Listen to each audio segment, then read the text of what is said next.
Warung gaib tepi jalan. Saya ini kalau dari kampus selalu pulang larut malam. Bukan ada mata kuliah tambahan, melainkan nongkrong-nongkrong gak jelas untuk refreshing dengan teman-teman.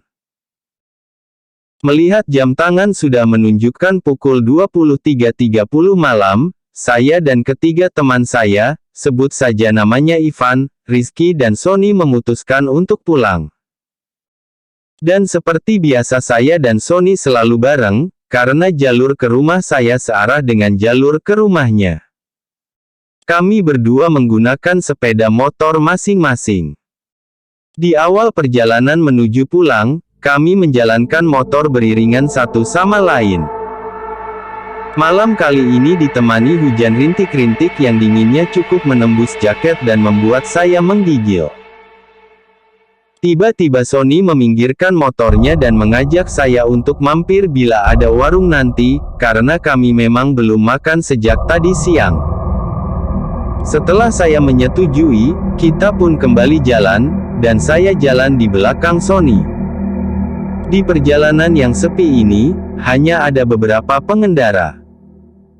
Sebenarnya malam ini malam yang aneh. Biasanya saya pulang jam 0.30 saja tak sepi seperti ini, walaupun hujan rintik-rintik, masih ada orang yang berlalu lalang. Namun saya tepiskan pikiran itu, mungkin itu hanya perasaan saya saja. Sialan, malam ini memang begitu dingin sekali. Saya kurangi kecepatan motor karena dingin yang membuat konsentrasi saya buyar saat mengendarai motor. Tiba-tiba Sony yang di depan saya berhenti. "Kenapa san motor lu?" tanya saya kepada Sony. "Tadi gue gak lihat ada polisi tidur gede banget, gue hantam aja. Makanya gue berhenti untuk ngecek takut kenapa-kenapa nih motor," jawab Sony. "Polisi tidur? Setahu gue ini jalan gak ada polisi tidurnya. Dan gue dari tadi di belakang lu juga gak lihat lu ngehantam apapun," seru saya. Dan hal ini membuat kacau pikiran saya, apa yang terjadi dan apa mungkin Sony hanya bercanda. Sony gak mungkin bercanda karena setahu saya dia itu orangnya kalem dan untuk bercanda pun jarang sekali. Setelah Sony mengecek motornya, kita kembali berjalan. Saya melihat-lihat sekitar, ternyata hanya saya dan Sony saja yang berada di jalan malam itu, dan itu membuat saya heran dan penasaran. Tak lama dari kejauhan samar-samar lampu 5 watt, dan begitu semakin dekat, itu ternyata sebuah warung. Warung itu tepat di sebelah kiri sebuah baleho atau papan iklan besar yang masih kosong, belum ada iklan yang terpampang. Akhirnya Sony dan saya berhenti dan mampir ke warung tersebut. Pas saya turun dari motor, tiba-tiba saya tersandung papan kilometer yang tingginya selutut, dan cukup membuat kaki saya sakit. Ya sudahlah, faktor dingin dan sedikit kecapean membuat saya gak melihat adanya papan kilometer itu. Kami berdua masuk ke warung tersebut. Tersedia bangku dan meja, kami pun duduk. Setelah kami duduk, keluarlah seorang ibu-ibu dan seorang bapak, sepertinya mereka suami istri, dan menyapa dengan ramah sambil tersenyum. "Pesan apa mas?" tanya ibu warung itu sambil tersenyum. "Pesan kopinya 2 bu. Kalau ada makanan ringan, seperti roti juga pesan 2 ya bu," jawab Sony.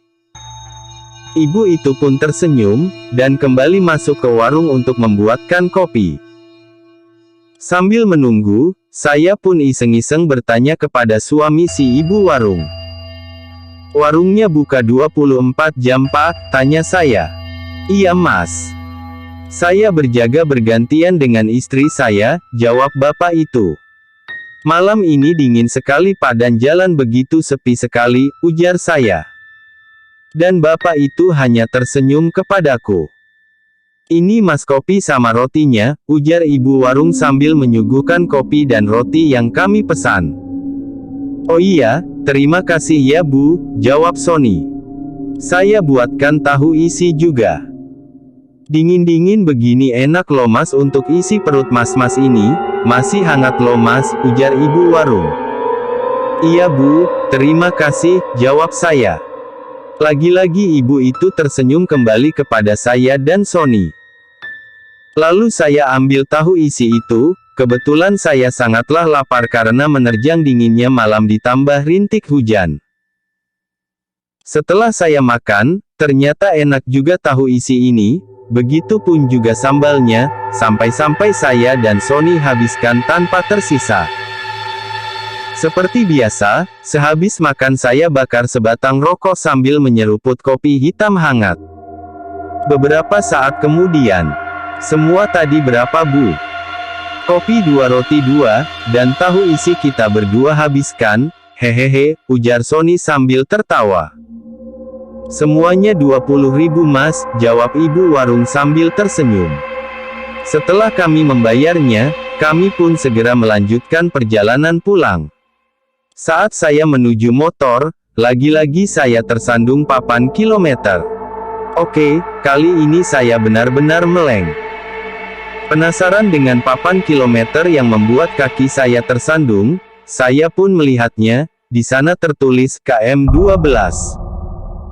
Setelah rasa penasaran saya hilang, akhirnya kami pun memulai perjalanan pulang. Jalanan masih tampak sepi, hujan rintik-rintik sepertinya tak mau berhenti juga. Di pertigaan jalan, Sony pun belok kiri, karena kali ini saya sudah gak sejalur lagi dengan dia, dan rumah saya masih agak jauh sedikit. Anehnya, di jalan yang menuju ke rumah saya tidak sepi seperti tadi, ada beberapa kendaraan yang lalu lalang. Sialan, malam ini sangat aneh, mungkin karena gue kelelahan, gumam saya. Sesampainya di rumah, saya sholat Isya dan membersihkan diri. Mata pun belum mau menutup alias belum ngantuk. Saya pun mendengarkan lagu. Tiba-tiba HP saya berdering, ada panggilan masuk, ternyata itu Sony. Tadi lu ngerasa aneh gak selama perjalanan pulang dit? Tanya Sony melalui telepon. Iya sih, jawab saya. Kirain gue doang dit. Motor gue pas dicek di rumah, ternyata gak ada yang rusak, padahal tadi gue hantam polisi tidur gede banget cuy, ujar Sony. Iya syukur deh san. Sorry, gue capek banget nih, gue tutup dulu ya. Besok di kampus saja ngomonginnya, jawab saya. Oh, oke dit, ujar Sony. Karena perjalanan tadi membuat saya stres gak seperti biasanya, akhirnya saya memutuskan untuk tidur dan menutup telepon dari Sony. Akhirnya saya pun tertidur. Asteris. Seperti biasa alarm HP saya pukul 5 pagi berdering untuk membangunkan sholat subuh. Mata terasa berat untuk melek. Namun betapa kagetnya saya karena terlihat samar-samar bapak dan ibu warung itu sekarang tengah berdiri di sudut kamar saya dengan muka pucat dan tanpa berekspresi. Sepertinya saya antara sadar dan tidak, atau hanya berhalusinasi saja. Sialan, apaan lagi ini? Saya pun tertidur kembali dan melewatkan sholat subuh. Asteris. Pagi pun menjelang. Jam menunjukkan pukul 7 pagi. Saya pun bergegas untuk berangkat ke kampus. Saya berencana berangkat melewati jalan semalam dan melihat apa benar ada warung di situ. Teringat ada papan iklan besar dan papan kilometer 12 di sana. Akhirnya saya sampai di jalan yang kemarin saya lewati. Ternyata jalan ini tidak sesepi malam hari. Dari kejauhan terlihat papan iklan besar. Setelah saya dekati, di sana juga terdapat papan kilometer bertuliskan KM 12, yang membuat saya tersandung semalam. Iya, tidak salah lagi, ini tempat saya dan Sony semalam mampir ke sebuah warung. Dan betapa kagetnya saya, karena tepat di sebelah kiri papan iklan besar yang masih kosong itu, ternyata hanya sebuah kebun kosong yang ditumbuhi rumput ilalang dan semak belukar, tidak ada satupun warung di situ. Namun, di dalam kebun terlihat dari kejauhan ada sebuah rumah kosong yang nampak tua. Rumah itu atapnya sudah runtuh sebagian. Entah saya berhalusinasi atau tidak, di sana terlihat sosok perempuan melambaikan tangan dari dalam rumah tua itu. Dengan jelas saya lihat rambutnya panjang, bergaun putih. Wah, itu membuat saya gemetar dan saya cepat-cepat starter motor untuk segera pergi dari tempat itu. Karena saya belum sarapan dan gemetaran akibat hal sialan tadi, akhirnya saya berhenti di tempat jualan nasi uduk. "Bu, nasi uduknya satu ya," ujar saya. "Iya mas," jawab ibu itu. Jalan sekitar sini pun sangatlah ramai, apa mungkin bila malam hari sepi sekali ya, gumam saya dalam hati. "Ini mas nasi uduknya," ibu itu memberikan nasi uduk pesanan saya. "Iya, terima kasih bu," jawab saya. Rasa penasaran membuat saya bertanya kepada ibu itu. "Bu, apa kalau malam jalanan ini sepi sekali? Tidak ada kendaraan yang lewat sama sekali?" tanya saya. "Oh, tidak dik. Kalau malam, di sini lumayan rame, apalagi ditambah truk-truk bermuatan yang diperbolehkan jalan di atas jam 10 malam, jawab ibu itu. "Oh begitu ya bu," ujar saya. "Kenapa mas? Kok mas pucat begitu? Sedang sakit ya?" tanya ibu itu. Dan akhirnya saya pun menceritakan kejadian yang semalam saya dan Sony alami. Dan ibu itu kemudian menjelaskan. Dulu di kilometer 12 itu ada sebuah truk yang menabrak warung, dan warung itu hancur tak berbentuk, menewaskan pemilik warung tersebut, yaitu pasangan suami istri.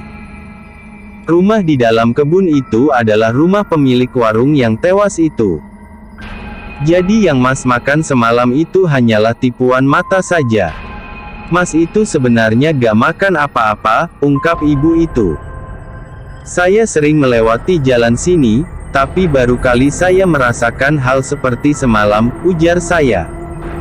"Iya, kemana-mana banyakin doa ya mas," timpal ibu itu. Setelah mendengar penjelasan ibu warung itu, saya pun rasanya ingin pingsan. Berarti penampakan di kamar saya tadi pagi itu bukan halusinasi saja, melainkan penampakan hantu pemilik warung itu. Akhirnya saya tidak memberitahukan hal ini ke Sony. Saya takut dia jadi trauma akan hal ini.